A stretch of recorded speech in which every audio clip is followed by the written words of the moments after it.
অনুষ্ঠানের শেষ নাটক উপস্থাপন করব। নাটকের নাম বিজয় নিশান, রচনা ও নির্দেশনা ডক্টর চঞ্চল সৈকত, প্রযোজনা নাগরিক নাট্যাঙ্গন অনসাম্বল। তাহলে উপভোগ করুন আজকের নাটক বিজয় নিশান।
কখন থেকে থর করে চিল্লাইতেছি?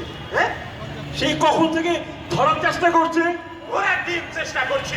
হ্যাঁ, সে তো দুটো ডিম খেয়েছি। সেটা ঘোড়ার ডিম না, সেটা তো মুরগির ডিম। লাগতো লেখার ডিম। একটা জলজান্ত মানুষ চোখের সামনে দিয়ে পালাইয়া গেল, ধরতে পারলো না, আর বলে কিনা তুই দুইটা ডিম খাইছে। হ্যাঁ,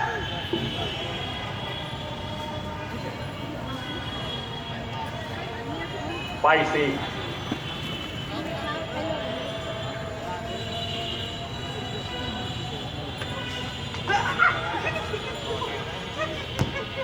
এইবার পালাবি কোথায়? আরে চাপটাই ধর, ছুটে যেতে পারে। চাপটাই ধরবো কি? মাইন্ডটা প্যান্ট দিয়ে ধরবো যাতে পালাতে না পারে। বাবা যতই মুসরামস্তি করো, এইবার তুমি আর পালাইতে পারবা না। বারে বারে খুকু তুমি খেয়ে যাও ধান। এইবার শুধু তোমার গদিব পরাণ। যদি প্রাণী বাঁচতে চাস তাহলে বল, কেন এইভাবে পালাচ্ছিলি? তাড়াতাড়ি বল, তুমি কিন্তু চান না শান্তিতে থাকো। কি দেখো, সেটা দরকার পড়বে না তো।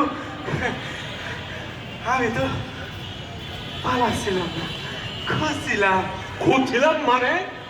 তা বাসা খোল, এত মনোযোগ দিয়ে কি খুঁজছিলা? ঠিক কথা কইছেন, এই মহৎ কাজটা মনোযোগ সহকারেই করতে হয়। বুঝছে, কালকের বাসায় ভালো ভালো জিনিস আছে, তাই করছিলাম। শুধু ভালো জিনিস না, সাথে আপনার দামি জিনিসও খুঁজছিলাম। অন্যের বাসার জিনিস খোঁজা তো অন্যায়। তা বাবা, অন্যের জিনিস খুঁড়ে তোমার লাভটা কি? তাই তো, অন্যের বাসার জিনিস খুঁজে তো অন্যায়। ছোট্ট কথাটা মাথায় ঢুকে দেয় কেন? কেন খুঁজছিলাম অন্যের বাসার জিনিস? আপনি বলুন তো কেন খুঁজছিলাম? তুই কেন খুঁজছিলি তাড়াতাড়ি বল। আর তাড়াতাড়ি বল, নাহলে হাড় গুড় ভেঙে তোর হাতে খড়াই দেবো, বুঝলি? কইতেছি তো, ডর দেখেন কেন? ভয় করে না বুঝি? অন্যের বাসার জিনিস খুঁজে চুরি করি, ভালো ভালো জিনিস, শুধু ভালো জিনিস না, সাথে আবার দামি জিনিসও আছে। তার মানে তুই চোর? আরে, এতক্ষণে চোর যাতে ধরে রাখছো? হ্যাঁ? চোর ধরে রাখছেন আর অমন ভাবে কইতেছেন মনে হয় এগুলো বিষয় না। আরে চুরি বিদ্যা মহাবিদ্যা যদি না করে ধরা, তবে আমরা চেষে চোর না, আমরা হচ্ছি শিক্ষিত চোর। ওরে আমার চোর রে, করে চুরি, আবার আবার বলে শিক্ষিত। পেট বানাইছেন, ওই পেটে দেয় চুরি করি না। চুরি করে আমাদের পেশা এবং বংশের মর্যাদা। চোরের মুখে আবার নীতি বাক্য। আরে ধৈর্য পিঠে পুরা কর, পুরা কর, পুরা কর রে। ও মা গো!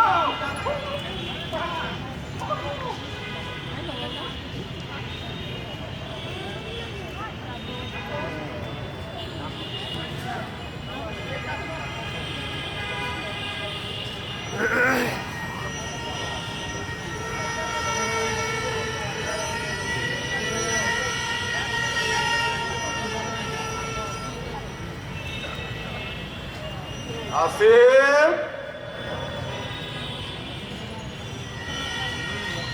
তো বাবাজি কেমন আছো? ভালো আছি। এই অত হন্তদন্ত হয়ে কোথায় যাচ্ছ? যা ইনকাম করেছে এইসব ঘর থেকে বের না হয় ভালো। তা ঘর থেকে বের হয়েছে কেন? চাচা, ঘরে থেকে তো নিরাপদ থাকতে পারছি না। সারা দেশে ভাঙচুর, লুটতরাজ, বাড়ি ঘর, দোকানপাট জ্বালাও পড়া, হত্যাযজ্ঞ চলছে। এমনকি নারী শিশুরা তাদের হাত থেকে রেহাই পাচ্ছে না। সি সি সি সি বাবাজি, এই সব অপপ্রচার, সব মিথ্যা কথা। যারা এইসব করছে তারা দেশের শত্রু। তা শুনছি তুমি নাকি এই ছাত্র জনতারে নিয়ে এদিক ওদিক ঘোরাফেরা করতেছ, মিছিল মিটিং করতেছ, আবার সাথে কয়টা পকেটে পোলাপানও আছে। এই সব খবর কিন্তু আমরা জানি।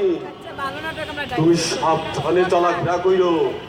ছাত্র জনতা যুদ্ধ করে দেশ স্বাধীন করেছে, এবার আবার কোটার দাবিতে রাস্তায় নেমেছে, দেশের জন্য জীবন উৎসর্গ করছে। মায়া কথা কও মিয়া, যত বড় মুখ না তত বড় কথা। বেশি বাড়াবাড়ি করলে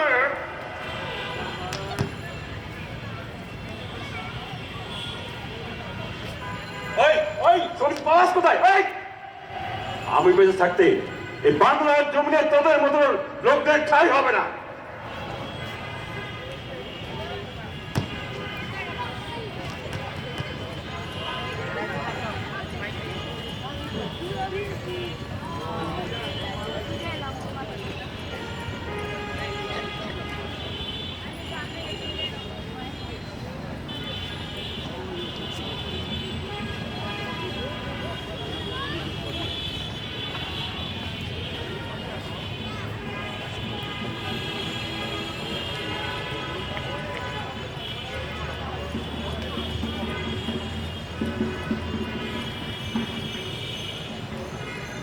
বারে বারে ঘুঘু তুমি খেয়ে যাও ধান। বধু, এইবার তোমারে বুঝিব যদু।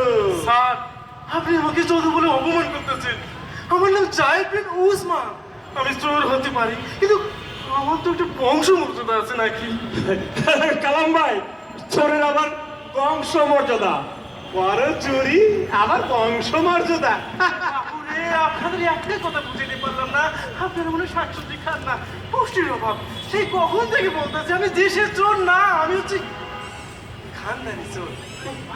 চোর আবার খানদানি হয় নাকি? এই প্রথম শুনলাম চোর আর খানদানি চোর হয়। চোর আবার বংশ মর্যাদা আছে না? হ্যাঁ হ্যাঁ আছে, কিন্তু দেখেন নাই কয়দিন আগে দিনে দুপুরে সকলের সামনে চুরি করেছি। শুধু চুরি করি নাই, ইহা যে অতি উত্তম কার্য তা আবার ফেসবুকে লাইভ সাক্ষাৎকার দিয়েছি। আচ্ছা, তোমরা এই দিন দুপুরে কি চুরি করলা? আরে, এতদিন তো জানতাম চুরি হয় রাতের বেলা, তা তোমরা আবার দেখি দিনে দুপুরেও চুরি করো। তা কি চুরি করো শুনি? ও বাপুরে, দুইজনে চা দাঁড়িয়ে মায়েরা বেলার। আপনারা মনে হয় ফেসবুক চালান না, ইউটিউব চালান। এই জন্য আমার ফেসবুকে বড় করে লাইভ সাক্ষাৎকারটি আপনাদের চোখে পড়ে নাই। ওই একটা মুরগি রাস্তা দিয়ে কোকো ঘুরে বেড়াচ্ছিল, খপ করে ধইরা বাজারে বিক্রি করছি 200 টাকা। তবে দাম ছিল 300 টাকা। চুরির মাত্র 100 টাকা ডিসকাউন্ট। শুধু মুরগি না, হাতে যা যা মন চাইছে তাই নিয়ে ভাই খেয়ে গেছে। এ তো দেখছি খানদানি চোর। আরে পিটাইয়া শোয়া ফেল, ধরে পিটাইয়া শোয়া ফেল। না না